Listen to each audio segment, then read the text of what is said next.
In the 7th century, Iona was a well-equipped university. It was making a huge impact both here in the British Isles and further afield. England as a country did not exist then. It was split into different regions or areas. And the local king, King Oswald of Northumbria, sent a message to Iona requesting that a missionary be sent here. Áidan, who had been trained in Iona, was sent down here, and when he arrived, he requested of the king if he could set up his training school here on the island of Lindisfarne.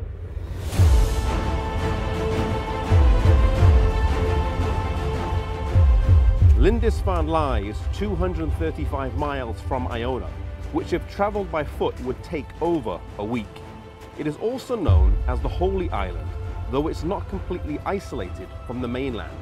It's a tidal island, approximately 1,000 acres, 3 miles long and 1.5 miles wide, and twice a day when the tide comes in, the island is isolated. There is something about the solitude and isolation of being on an island that these early missionaries seemed to value, a place to come aside, rest, study, and be equipped for mission service.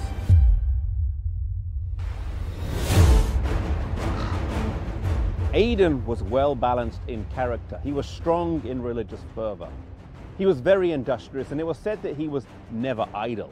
In him was that living flame which burned so strong in many of the missionaries that were sent out by Patrick and Columba. He was deeply concerned for the poor and spent much of his life in an effort of ransoming slaves. You see, he had a very practical faith.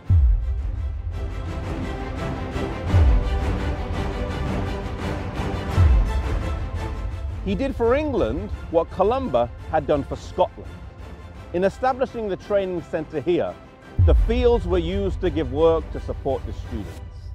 They also established other training centres in places like Melrose and Whitby. Áidan was succeeded by Finan, and he established a training centre in Tilbury in Essex and was instrumental in evangelising central England. Finan was succeeded by Coleman.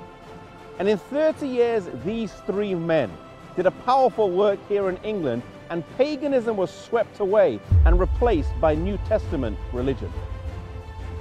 These great men were not monks as we would understand today, but missionaries maintaining the faith that they had learned on Iona. In Truth Triumphant, page 127, it reads, "It is no exaggeration to say that with the exception of Kent and Sussex, the whole English race received the foundation of their faith from Celtic missionaries."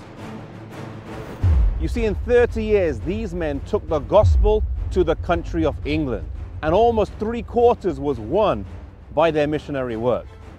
They did this in an age where they had no internet, no TVs, no modern forms of communication that we have. Today, God has placed us in different parts of this country, in different parts of the world. And He's given to us His word, He's given to us the message that He wants to be taken to every nation, tongue, and people. May we be faithful in our local churches and in the communities that our churches are placed in, that we would take the message and share it with those who have not heard that Jesus can come soon.